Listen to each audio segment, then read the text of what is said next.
Sundiata Keita, the founder of one of Africa's greatest empires. In the heart of 13th century West Africa, a prophecy spoke of a boy who would unite a fractured people and forge an empire mightier than any had ever seen. But this boy was born a cripple.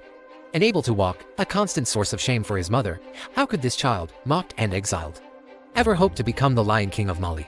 The story begins with the man people, scattered and subjugated by the tyrannical sorcerer king, Sosso Kingdom of the Sosso Kingdom. Sosso was a figure of immense terror. Known for his cruelty and his dark magic, he crushed rebellions without mercy. His power seemingly absolute. In the small kingdom of Niani, a young prince named Sundiata Keita was born to King Maghan Khanate. But unlike the heroes of legend, Sundiata was frail. He couldn't stand on his own 2 feet, and he and his mother, Sogolan, were relentlessly ridiculed.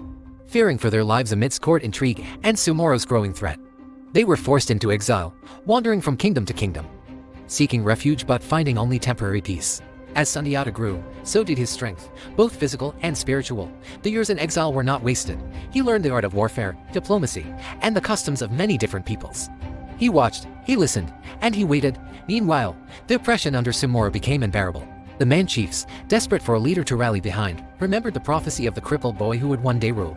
They sent messengers to find the exiled prince, believing he was their only hope. When they found him, Sundiata was no longer a boy. He had overcome his physical limitations through sheer force of will, standing tall as a powerful warrior. The call to action was clear. Sundiata returned to his homeland, not as a forgotten prince, but as a liberator.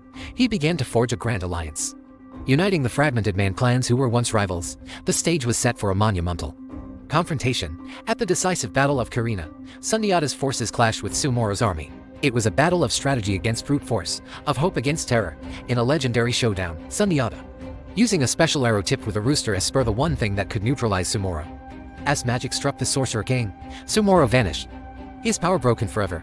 With his enemy defeated, Sundiata Keita was declared Mansa, or King of Kings.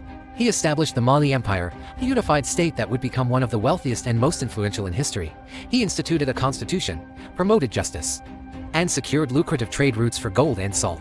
From a crippled outcast to the founder of a legendary empire, Sundiata's story is a timeless testament to resilience, proving that true strength comes not from the body, but from an unbreakable spirit.